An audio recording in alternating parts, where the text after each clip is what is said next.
சரி, இப்போ இந்த போர் ரொம்ப உச்சக்கட்டத்தில் என்ன நடக்குங்கிறது ஒரு முடிவு தெரியாத ஒரு கலச்சூழல் காணப்படுது. நான் 1945 ஜப்பான் மேலே குண்டு போட்ட மாதிரி ஈரான் மேலே குண்டு போடுறதுக்கு தயாராகிட்டதா தகவல். அணுகுண்டு அணுகுண்டு நியூட்ரல்.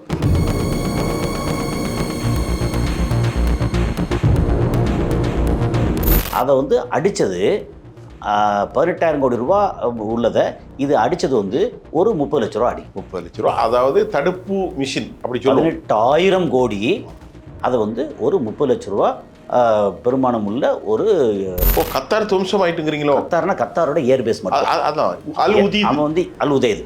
அது பயங்கரமா இருக்கு, பயங்கரமா இருக்கு. இந்தியா ரஷ்யா அந்த பக்கம் விட்டுட்டு இப்போ ஈரானுக்கு கொஞ்சம் ஃபேவரட். இப்போ ஈரானோட இன்னொரு கப்பலுக்கு இந்தியாவோட கப்பல் பாதுகாப்பு போயிட்டு இருக்கு. இந்த லொக்கேஷன் கரெக்டாக எல்லா இடமும் மொத்த மிடில் ஈஸ்ட் உள்ள அத்தனை லொக்கேஷனையும் ஈரானுக்கு துல்லியமாக கொடுக்கறது எல்லாமே சைனா அப்படின்னு சொல்கிறாங்க. ஓ, சைனா தான் உதவி செய்யுது. சைனா மறைமுகமா நம்ம எப்படின்னா அங்கே யூதர்கள் இறந்தாலும் அது ஒரு மனித உயிர். சரி, இப்போ ஈரான்னு பயங்கர பாதிப்பு இருக்குல்ல? ஈரானில் 12,000 பேரை தாண்டி இறந்துருக்காங்க. ஆனால் 1000 பேர்னு சொல்லியிருக்காங்க. நேயர்களே, இன்றைக்கு நாம் மாற்று குரலுக்காக சர்வதேச செய்தியில் செய்தி பகுப்பாய்வாளர் திரு கசாலி அவர்களை சந்திக்கிறோம். சார் வாங்க. வணக்கம் சார். சார், இப்போ இந்த போர் ரொம்ப உச்சக்கட்டத்தில் என்ன நடக்குங்கிறது ஒரு முடிவு தெரியாத ஒரு கலச்சூழல் காணப்படுகிறது. அது கொஞ்சம் டீட்டெயிலாக சொன்னால் நான் சில விஷயத்த உங்கள்கிட்ட பேசுகிறேன். என்ன நடந்துட்டு சார்? ஆமாம், நீங்களும் நிறைய பார்த்துக்கிட்டு இருக்கீங்க, நிறைய பேசுகிறீங்க. ஆனால் நான் சில இடங்களில் பார்க்குறேன். இது என்ன ஒரு சின்ன கலந்துரையாடல் தான். ஆமாம். இப்போ என்னென்னா, எனக்கு நான் பார்த்த வரைக்கும் என்ன அப்படின்னா, போர் அது எப்போ நிற்கும்? ஒருத்தர் கை ஓங்கி இருந்து இன்னொரு கை இறங்கி இருந்து ஒருத்தர் டாமினேட் பண்ணியாச்சுன்னா இவர் தோற்றுருவார், இவர் ஜெயிச்சிருவார், போர் நின்றும். அப்போ சமாதானம் வரும். அல்லது இந்த பக்கம் இவர் உயர்ந்து இவர் தாழ்ந்தால் கூட போர் நின்றும். ஆனால் இவர் பண்ணையார மனப்பான்மையில் உள்ள அமெரிக்கா. இவர் ரொம்ப லோவாக இருந்த 47 வருஷமாக பொருளாதார தடை வாங்கி கஷ்டப்படுற ஈரான். ஆனால் இவங்க இப்படி திருப்பி அடிப்பாங்கன்னு எதிர்பாராத அளவில் இவங்க தடுமாறிட்டு இருக்காங்க. அதே நேரத்தில் இவங்க கையில் இருக்கிற அம்யூனிஷன்ஸ் எல்லாமே ஆயுதங்கள்லாம் குறைய ஆரம்பிச்சிருக்கு. இவங்க கையில் எவ்வளோ தான் அடிச்சுக்கிட்டு இருக்காங்க. நிறைய இடங்களில் அந்த ஸ்டாக் பையில் வச்சுருப்பாங்கல்ல, அதை பூரா அடிச்சிருக்காங்க. அடிச்சதுக்கு அப்புறமா திரும்பி வந்துக்கிட்டே இருக்குது. அப்போ எவ்வளோ தான் எங்கே தான் வச்சுருக்கீங்க அப்படின்ற அளவுக்கு இங்கே தெரியாமல் இருக்கா? இப்போ எப்படின்னா, நம்ம நாசமானதில் எப்படி கணக்கு வச்சோம்னா, அமெரிக்கா நிலமாக கரெக்டாக இருக்குது. ஒரு ஸ்கொயர் மீட்டர் இல்லை ஸ்கொயர் ஃபீட்டு கூட அங்கே ஒரு டேமேஜ் இல்லை அமெரிக்காவில் இல்லை. ஆனால் இப்போ எப்படின்னா, அமெரிக்கா அந்த நிலம் அப்படிங்கிறது ஒரு உடம்பு. அதுக்கான உயிர் என்ன அப்படின்னா அந்த டாலர் வர்த்தகம். அப்புறம் அவங்களுடைய ஆயுதங்கள் இருக்குல்ல, அது சோதனை களம் தான் இன்றைக்கி ஈரான் எல்லாமே. ஆயுதம், அப்புறம் கப்பல் அப்படின்னு சொல்லிட்டு மொத்தத்துக்கு அந்த ஆயுதம் அதை அடித்து பின்னிட்டாங்க. அப்போ என்ன ஆகும்னா, உடம்பு ஸ்ட்ராங்காக இருக்குது, உயிர் உருகிட்டு இருக்கு அங்கே அமெரிக்காவில். இது ஒரு பக்கம். அது மட்டும் மத்திய கிழக்கில் அவங்களுக்கு உள்ள நிறைய தளங்கள் எல்லாமே. ஆமாம். அப்போ என்னென்னா, இப்போ உடம்பு அப்படியே இருக்குது. இப்போ கத்தாரு, சவுதி கை விரல் வச்சுக்கலேன், இது Qatar, Saudi Arabia, Kuwait, Bahrain அப்படின்னு எல்லாம் இப்படி இருக்கலாம். ஒவ்வொரு விரலாக கட் பண்ணுறாங்க இவங்க. யார்? ஈரான். அப்போ என்னென்னா, அதாவது தாக்குதலின் மூலம் இப்படி பண்ணுறாங்களா? இப்போ என்னென்னா, இப்போது அமெரிக்கா உயர்ந்து இருந்தது, இன்றைக்கி தாழ்ந்தும் போக முடியாமல் இந்த மாதிரி இருக்குது. அப்போ போர் எப்போ நிற்கும்? இப்போ என்ன சொன்னாங்க, ஈரான் என்ன சொன்னாங்க, ஆரம்பிக்காதீங்க, ஏதாவது நான் சொல்ல கேளுங்க, நான் சமாதானத்துக்கு வர தயாராக இருக்கும். ஒருவேளை தப்பித்தவரை ஆரம்பிச்சிட்டிங்கன்னா ஆரம்பிக்கிறது நீங்களாக இருக்கும், எப்போ முடிக்கிறது நாங்கள் முடிவு பண்ணுவோம் அப்படின்னு பண்ண முடியாது. ஆரம்பத்திலேயே பெருந்தலைகளை நிறைய பேரை பொறுத்தலைங்க. என்ன கணக்கு அப்படின்னா, அவர் அயத்துல்லா கமேனியோடு சேர்த்து IRGC, அது அப்புறம் ஏர் டிஃபென்ஸில் அவர் மொத்த ஆட்கள் சேர்ந்து மீட்டிங் என்றைக்கு போடுறாங்க அப்படின்னு பார்த்து February 28 மொத்தம் அண்டர் கிரவுண்டில் மீட்டிங் போடுறாங்க. அப்போ அண்டர் கிரவுண்டில் போடும்போது சாதாரண பாம்பு போட்டால், ராக்கெட் போட்டால் ஒன்றும் ஆகாதுன்னு சொல்லிட்டு பங்கர் பஸ்ட் பெருசாக போட்டு எல்லாத்தையும் போட்டு சொல்லி முடிச்சாங்க. இதில் எக்ஸ்ட்ரா ஸ்கூலில் ஹாஸ்பிட்டலில் போட்டது இஸ்ரேலு. அப்போது என்ன, குழந்தையெல்லாம் போட்டோம், இவங்கெல்லாம் போட்டு அடிச்சிட்டோம், இப்போ உங்களுக்கு நீங்கள் அனாதையாக இருக்கீங்க, நாங்கள் தான் இனிமேல் அப்படின்னு அமெரிக்கா சொல்ல வந்தது. அதுக்கடையில் 4 மணி நேரம் ஒரு மாதிரி ஸ்டன் ஆகி போய் திரும்ப ஏற்கனவே ரெடி பண்ணி வச்சுருக்காங்க. ஆனால் டக்குன்னு அடுத்த கட்டம் வந்துருச்சு. ஆரம்பிச்சா இப்போ என்னங்கடா இப்படி பண்ணிருக்கான்னு பார்த்தா இதெல்லாம் ஏற்கனவே பேசியிருக்கோம். இதெல்லாம் வந்துருச்சு. வந்ததுக்கப்புறம் இப்போ யாராவது ஒருத்தர் கை கீழே இறங்கணும். இப்போ 2 பேரும் ஈக்குவலாக இருக்காங்க அப்படின்னு வச்சுக்கங்களேன், இருந்தால் சமாதானம் வரணும். அப்போ சமாதானம் எங்கே வரும் அப்படின்னா, ஈரான் வந்து ஓகே நாங்கள் பேச்சுவார்த்தைக்கு தயார்னு வந்தால் சமாதானம் வரும். நேற்று ஈவினிங்கில், ஏன்னா நம்ம ஊரில் நைட்டு, அங்கே அமெரிக்காவில் பகல். நேற்று ட்ரம்ப் என்ன சொல்கிறாரு, இன்னும் வந்து பேச்சுவார்த்தைக்கு நாங்கள் வந்து சொல்லியிருக்கோம் அப்படிங்கிறாரு. அப்போ என்ன ஓப்பனாக சொல்லிட்டார். நேற்று வந்துச்சே பேச்சு. பேசினாரு. நாங்கள் வந்து அடிக்க நேயர்களுக்காக நான் கேட்குறேன் வேண்டி இருக்குல்ல. நம்ம நேற்று வந்து எதில் பேசினாரு? நேற்று நமக்கு தகவல் வர்றது வந்து நம்ம வாஷிங்டன் போஸ்ட்டு, சரி, இது இந்த மாதிரி பல இதில் வருது. அதில் வந்து அவர் நாங்கள் பேச்சுவார்த்தைக்கு தயார், பேச்சுவார்த்தைக்கு நாங்கள் இன்னும் பேச்சுவார்த்தைக்கும் ஒரு ஆப்ஷன் இருக்கு. அந்த மாதிரி அதாவது நேரடியாக வந்து ஐயா எங்களுக்கு பேச்சுவார்த்தைக்கு வாங்கன்னு அவர் இறங்கி அப்படி வர மாட்டார். அது ஏற்கனவே பண்ணையார் மனப்பான்மையில் பெரிய யாரும் எந்த நாடும் வராது. அது மற்ற எல்லா நாடுகளை விட இத்தனை வருஷமாக வந்து தன்னோட இமேஜை கட்டி காத்த நாடு. ஆனால் நீங்கள் சொல்கிற பார்த்தா இதுக்கு முன்னாடி டொனால்ட் ட்ரம்புடைய பேச்சு வந்து ரொம்ப கொடூரமாக ஒரு மாதிரி பயங்கரமாக இருந்துச்சு. ஆனால் நேற்று இன்டர்வியூவில் அவர் வந்து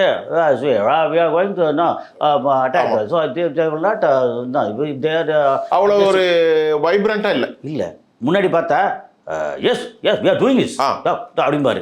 அந்த பேசுகிற அந்த பேச்சினுடைய அந்த பவர் இல்லை, சுதி இல்லை. ஏன்னா இறங்கியிருக்கு.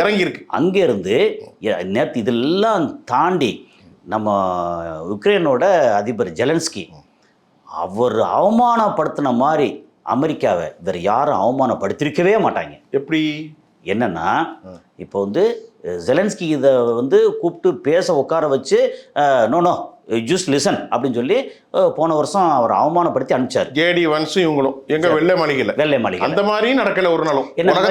இப்படி பேச வர்றீங்க, டிஷர்ட் போட்டு வர்றீங்களே, ஒரு நல்ல கோட் நல்ல ட்ரெஸ் வர்றாருன்னா நாங்கள் ஜெயிச்சுட்டு கோட் ஷூட்டோட வர்றோம் அப்படின்னு சொல்லி ஒரு மாதிரி பேசிட்டு வந்தார். அப்புறம் வந்து பார்த்தா அந்த மினரல்ஸ் இது எல்லாத்தையும் எழுதி கொடுத்துரு, அந்த ரஷ்யா பிடிச்ச இடம் பூரா அவங்களுக்கு எழுதி கொடுத்துரு அப்படின்னு பயங்கரமாக வந்து டீல் வந்து இருந்துச்சு. அதுக்கு பழி வாங்குற மாதிரி இவர் என்ன பண்ணார் நேற்று, ஆமாம் எங்களுக்கு வந்து அமெரிக்காவிலேருந்து ஆயுதங்கள் இந்த மாதிரி இதுக்கு அந்த ரிட்டாலியேஷன் பண்ணுறாங்க இல்லையா, அதாவது defence system, air defence system, அதுக்கான அம்யூனிஷன் வந்து அங்கே குறைஞ்சிருக்கு, உங்கள் கையில் இருக்கிறத எங்களுக்கு கொஞ்சம் கொடுங்கன்னு கேட்டாங்க. இது எவ்வளோ பெரிய அவமானம் தெரியுமா? எப்படி கொடுப்பான்? இல்லை கொடுக்குறான், இருக்கிறத கொஞ்சம் பிரித்து கொடுக்கும். ஆனால் நீங்கள் கேட்டதே அவமானங்கிறீங்க. அதைத்தான் சொல்கிறேன். இப்போ அமெரிக்காவை தான் உலகத்துக்கு பூரா, இங்கே யுக்ரைனாக இருந்தால் அங்கே கொடுக்குறேன், இஸ்ரேலுக்கு கொடுக்குறேன், அப்புறம் சவுதி அரேபியாவில் வைக்கிறேன், அவனுடைய தளங்கள் பூரா வைக்கிறேன். 27 தளங்களில் 8 தளங்கள் மேஜர், 8ல் வந்து 1 ரொம்ப பெருசு கத்தாரில், அப்புறம் இது ஃப்ளீட் 5ல் ரொம்ப பெருசு. அது எல்லாத்துக்குமே வந்து ஏர் டிஃபென்ஸ் சிஸ்டத்துக்கு, அதாவது தாடாக இருக்கட்டும் பேட்ரியாட்டாக இருக்கட்டும், எல்லாத்துக்கும் அது திருப்பி போய் அடிக்கிறதுக்கு வந்து ராக்கெட் வேணும்ல, மிசைல் வேணும்ல, அந்த மிசைல் சிஸ்டம் எல்லாமே அங்கே வந்து குறைஞ்சி போச்சு. என்கிட்ட கேட்டாங்க, நான் வந்து தரேன்னு சொல்லியிருக்கேன். அப்படின்னா என்ன அர்த்தம்? உலகத்துக்கு என்ன சொல்ல வராங்கன்னா, நீங்கள் அமெரிக்கா நினைக்கிற மாதிரி ரொம்ப பெருசாக எக்கச்சக்கமாக ஆயுதத்தோடு இல்லை, ஆயுதம் பூரா குறைஞ்சிருச்சு. ஏன்னா கடந்த 4 வருஷமாக உக்ரைனில் சண்டை நடந்துக்கிட்டு இருக்கு, கடந்த 2.5 வருஷமாக இங்கே இஸ்ரேல் நடந்துகிட்டு இருக்கு ஹமாஸோட. ஸோ அதனால் இப்போ அந்த டைமில் வந்து இவங்க சண்டைக்கு வரவே இல்லை ஈரான். இப்போவும் கூட வந்து இவங்க தேடி வந்து அடிக்க போய் தான் திரும்ப சண்டைக்கு வந்திருக்காங்க. ஒரு சின்ன குறுக்கீடு, பாம் பீச்சில் ஜூலை மாதம் 2025 ஒரு மீட் நடந்துச்சு. இதை நான் எல்லாத்துலேயும் பேசிட்டேன். அமெரிக்காவில் பாம் பீச்னா அது ஒரு விதமான, அதில் டேவிட் பென்கெயின் அவர் வந்து முக்கூட்டு படை தலைவர், அதாவது ஜாயின்ட் கோஆர்டினேட்டர், நாட்டை ஹெட், அதை நீங்கள் சொல்லணும். ஏன்னா ஜாயின்ட் கோஆர்டினேட்டர் அவர் வந்து ஒரு பேசின வீடியோ வெளியே வந்துச்சு. வந்து கிட்டத்தட்ட ஒரு 10 நாள் ஆச்சு. அந்த வீடியோவில் அவர் is made very clear statement what he said. நம்மள்ட்ட ஆர்சனல்ல ரொம்ப கம்மியாக தான் இருக்கு, உக்ரைனுக்கும் காசாக கொடுத்துட்டோம், ஒரு வாரத்துக்கு தான் போர் செய்யறதுக்கு இருக்கு 10 நாளைக்கு சொன்ன உடனே அந்த செய்தி நீங்களும் கேட்டிருக்கீங்க. அதை நானும் உங்கள்கிட்ட கேள்வியாவே கேட்டிருக்கேன். அந்த விவகாரம் தான் இப்போ உண்மையா வந்துட்டா. அந்த விவகாரம் வந்த உடனே ஒரு குடி குடிச்சு வானக்கும் தேவையும் குடிச்சார்.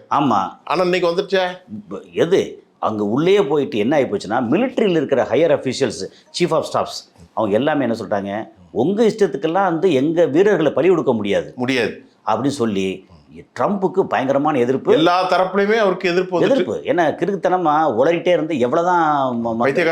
ஆமாம். அப்புறம் இந்த 400 வீரர்கள் கொண்டது உண்மைதானா? 500-400 அலில் ஆரிஜானி சொல்லியிருக்காரு. எங்க அமெரிக்க வீரர்கள் எவ்வளோன்னா அஃபிஷியலாக வந்து 650 வீரர்கள் மேலே வந்துருச்சு. அஃபிஷியலாகவே வந்துருச்சு. பெரிய எண்ணிக்கையில் சார் அது ஒரு இல்லை. ஆக்சுவலாக அன்அஃபிஷியலாக வந்து 1200 பேருக்கு மேலே வந்து என்ன ஒவ்வொருத்தரும் அடிச்சுக்கிட்டு இருக்காங்க. 40,000 பிணப்பட்டி சவப்பட்டி போய் அமெரிக்காவில் இறங்குனா பெரிய குழப்பம் வந்துருமே. அதான் அது இனிமேல் தான் கொஞ்சம் கொஞ்சமாக இறங்கும். இனி இறங்கும். என்னன்னா இப்போது கத்தாரில் மட்டும் 10,000 பேர் இருக்காங்க.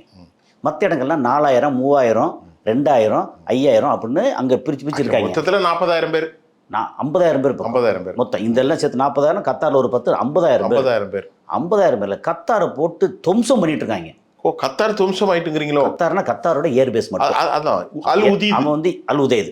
எந்த நாட்டையும் இந்த ஜிசிசி கண்ட்ரி இருக்குல்ல, ஜிசிசி நான் ஜிசிசி அந்த அரபு கண்ட்ரி எதையுமே வந்து மக்களை வந்து அடிக்கலாதீங்க. மக்கள் இல்லை இப்போ வரைக்கும் அடிக்கல. ரைட். ஓகே. ஆனால் அங்கே வந்து மக்களா வந்து கலந்து ஓடுறாங்க.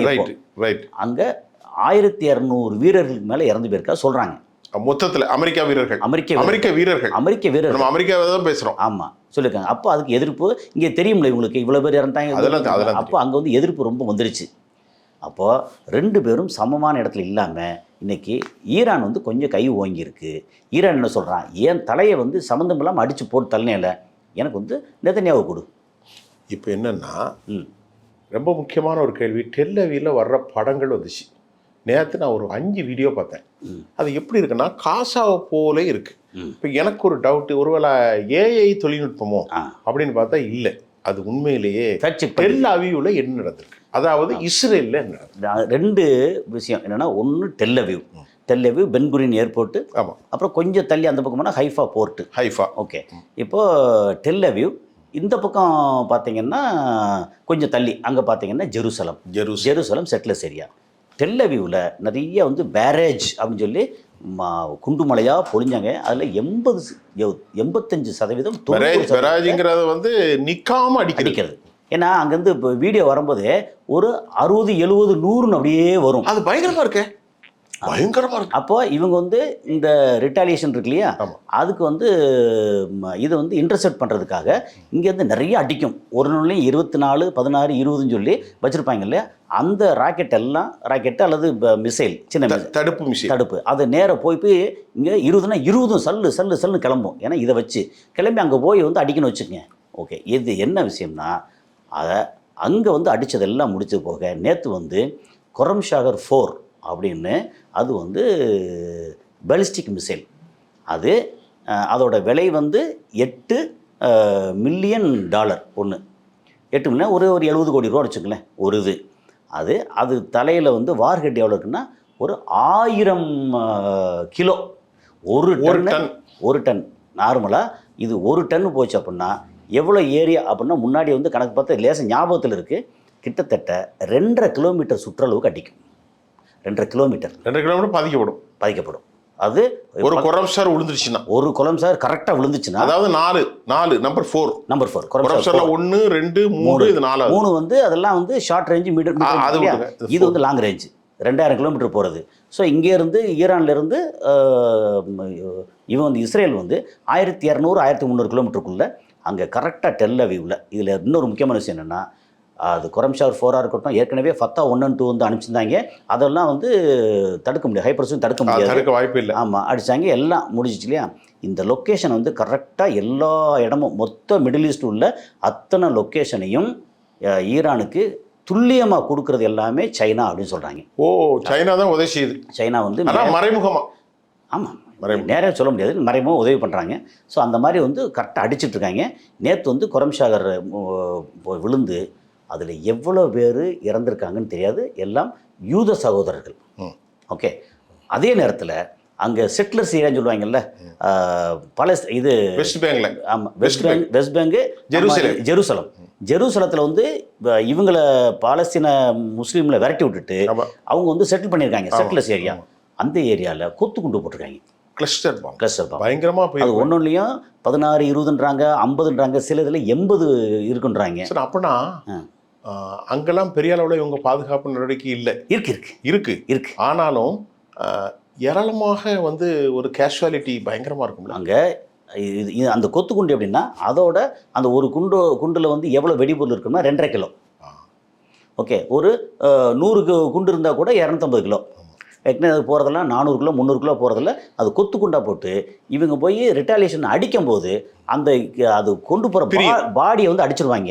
ஆனால் இது முன்னாடி இருக்கிற அந்த வார்ஹெட் வந்து பிரியும் போது ஒரு கிட்டத்தட்ட ஒரு 100 மீட்ரு 200 மீட்ரு 300 மீட்ரு, அதாவது 300 அடி 500 அடி 1000 அடி அப்படின்னு சுற்றி வந்து செதறி விழும். அதை வந்து தடுக்கவே முடியாது. அப்படின்னா நீங்கள் சொல்கிறது வந்து அமெரிக்கா படை வீரர்கள் 1200 1200 ப்ளஸ். இஸ்ரேலில் எவ்வளோ இறந்துருப்பாங்க? 15,000 பேருக்கு மேலே இறந்துருக்காது, அது டவுட்டே இல்லை. ஆனால் அவங்க சொல்கிறது இன்னும் வந்து வெளியே கொடுக்கல. அவங்க ஒரு பொம்பளை தான் இறந்தாங்கிறாங்க. 8 பேர் சொன்னாங்க. அதுக்கப்புறம் வந்து கொஞ்சம் மனசு மாறி நம்ம ரொம்ப பொய் சொல்லக்கூடாது அப்படின்னு 4 பேர், அப்புறம் 8 பேர் இறந்தா சொல்கிறாங்க. அது பிரச்சனை இல்லை. எப்படின்னா நம்ம வந்து எப்படின்னா அங்கே யூதர்கள் இறந்தாலும் அது ஒரு மனித உயிர். சரி, இப்போ ஈரான்னு பயங்கர பாதிப்பு இருக்கும்ல. ஈரானில் 12,000 பேரை தாண்டி இறந்துருக்காங்க, ஆனால் 1000 பேர்னு சொல்லியிருக்காங்க. எப்போவுமே வந்து போர் நேரத்தில் உண்மையான ஃபிகரை வந்து யாருமே சொல்ல மாட்டாங்க, ஏன்னா மக்கள் வந்து பீதி ஆயிடுவாங்க. அப்போ ஈரானில் வந்து தெஹரான் வந்து ஒரு tent population, the more then lakhs and people evacuated from Tehran. ஆமாம், அப்படின்னு வந்திருக்கு. நிறைய மக்கள் வெளியே போயிட்டாங்க. ஆமாம், அங்கே வெளியே போனால் அவங்களுக்கு வெளியே போகிறதுக்கு கிராமங்கள் இருக்குது, தோட்டம் இருக்குது, தோட்டந்தோரம் இருக்குது. அது அந்த பாதுகாப்பு ஈரானில் இருக்குது. ஏன்னா நிலப்பரப்பு ரொம்ப பெரிய நிலப்பரப்பு. அங்கங்கே போயிடறாங்க. அங்கே வந்து இருந்த ஆட்களில் நிறைய பேர் இறந்துருக்காங்க அங்கே. அதனால் என்னென்னா ஈரானுக்கும் பாதிப்பு வந்து குறைச்ச பாதிப்பெல்லாம் இல்லை, பயங்கரம். ஆனால் என்னென்னா கட்டமைப்புகள்லாம் உருக்குலைஞ்சிருக்கு. முன்னாடியெல்லாம் ஈரானில் அடித்தா ஈரான் மட்டும் பாதிக்கும், இஸ்ரேல் வந்து அழுங்காமல் குலுங்காமல் அப்படியே இருக்கும் முன்னாடியெல்லாம். ஏன்னா இவங்க திருப்பி வரும்போது அயன்டோம் வச்சு இந்த மாதிரி அடிப்பாங்க, தடுத்துருவாங்க. இப்போ அப்படி இல்லை. ஈரானில் என்ன பாதிப்போ அதை விட அதிகமான பாதிப்பு இஸ்ரேலுக்கு. இப்போ ஒரு கேள்வி, நம்ம நிறைவுக்கு வந்துட்டோம். இப்போ ஈரானுடைய கைகள் ஓங்கி இருக்குதா? இப்போ அவங்க இவ்வளவு சமாதானத்துக்கு போனதாக சுவிஸ் இத்தாலி சமாதானம் போச்சு. இப்போ ரஷ்யா சீனாட்ட போகிறாங்க, சீனா தூதர் போகிறாங்கன்னு ஒரு செய்தி வந்திருக்கு. இப்படி என்றால் ஈரான் இன்னும் கூட சளைத்த மாதிரி தெரியல, நிறைய வச்சுருக்காங்க இன்னும். அப்படின்னா இன்னும் பல மாதங்களுக்கு, நான் என்ன சொல்கிறேன், சில மாதங்களுக்கு, அதான் பல மாதங்களோ சில மாதங்கள் வரைக்கும் போர் போனால் உலகம் இல்லாமல் போயிருந்து வைங்களேன். அந்த அளவுக்கு அவங்கள்ட்ட ஸ்டாக் இருக்கு. அதான் என்ன சொல்கிறாங்கன்னா, அவங்க ஸ்டாக் பேல் வந்து இந்த பெலிஸ்டிக் மிசைல் இருக்குல்ல, மிசைலில் ballistic missile, hypersonic, cruise missile. இந்த பெலிஸ்டிக் மிசைல் மட்டும் 3000க்கு மேலே இருக்குன்றாங்க. அதில் short range, medium range, long range, ICBM 3000க்கு மேலே. ஓகே, ஏன்னா வந்து செஞ்சுக்கிட்டே இருந்தாங்க.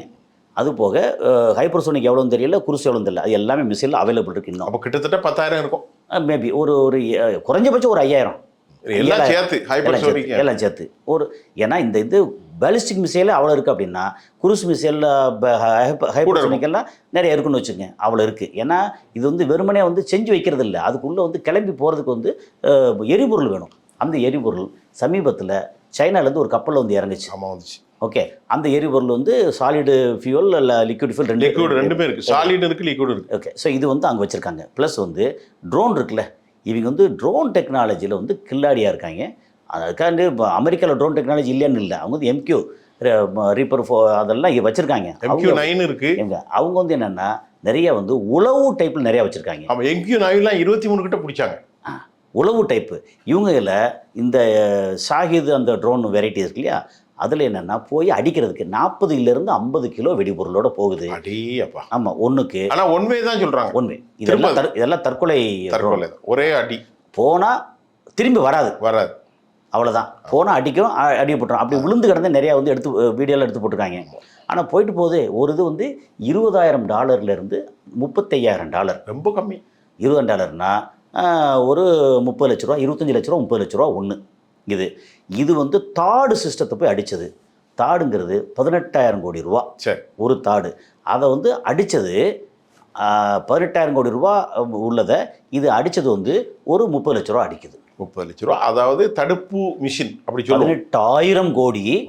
அதை வந்து ஒரு 30 லட்ச ரூபா பெருமானம் உள்ள ஒரு ட்ரோன் போய் அடிக்குது. பல ஆயிரம் கோடி.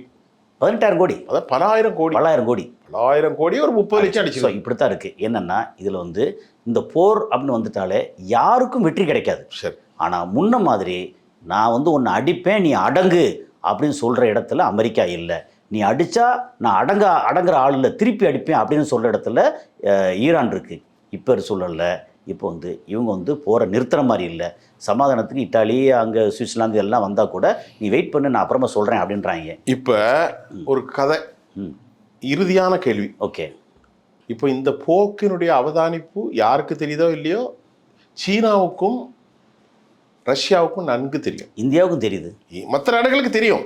இப்போ நான் அவங்க தொடர்புடைய இருக்கனால உலகம் ஃபுல்லாக தெரியும். ஏன்னா ஏன் இந்தியான்னு ஒரு வார்த்தை சொல்லிடுறேன்.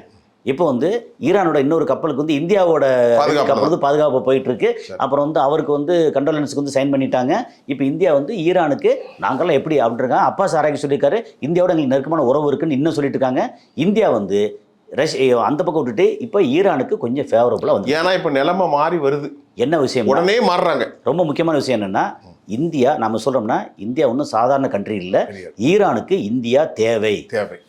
இப்போ அமெரிக்கா ரொம்ப கேவலப்பட்ட மாதிரி தான் யூரோப் நாடுகளும் பிரச்சனை, ஆமாம், மத்திய கிழக்குலையும் பிரச்சனை, உள்நாட்டுக்குள்ள செனட் காங்கிரஸும் பிரச்சனை, ரிப்பப்ளிக்கனும் டெமோக்ராட்டும் பிரச்சனை. இப்போ இந்த தீர்வை எப்படியாவது என்ன வருங்கிறது யாருக்கு தெரியுதோ சீனாவுக்கும் ரஷ்யாவுக்கும் தெரிஞ்சிடும். ஆமாம், சுருக்கமாக ஒரே ஒரு முடிவு என்ன நடக்கும்? இப்போது எனக்கு தெரிஞ்சு நான் ஏற்கனவே இன்னொரு இதில் சொன்னது தான் என்னென்னா, அமெரிக்கா வந்து எக்ஸ்ட்ரீம் எட்ஜில் நிற்கிறாங்க, விழுந்தா மரணம் அப்படி இடத்துல நிற்கிறாங்க. அப்படி அடிக்கும்போது என்ன செய்வாங்கன்னா, நான் 1945 ஜப்பான் மேலே குண்டு போட்ட மாதிரி ஈரான் மேலே குண்டு போடுறதுக்கு தயாராகிட்டதா தகவல். அணுகுண்டு நியூட்ரல் அதை வந்து நேற்று அவங்க வந்து செக் பண்ணியிருக்காங்க. மினிட்ஸ்மேன் 3 அது வந்து இந்த டைப் என்ன டூம்ஸ்டே அதை வந்து டெஸ்ட் பண்ணியிருக்காங்க. 13,000 கிலோமீட்டர் போகிறது. அது எதுக்கு டெஸ்ட் பண்ணியிருக்காங்கன்னா, ஈரான் மேலே அதை தடுக்கவே முடியாது, ஈரான் தடுக்க முடியாது. ஆமாம், ஈரான் மேலே போடுறதுக்கு தயாராகிட்டாங்க.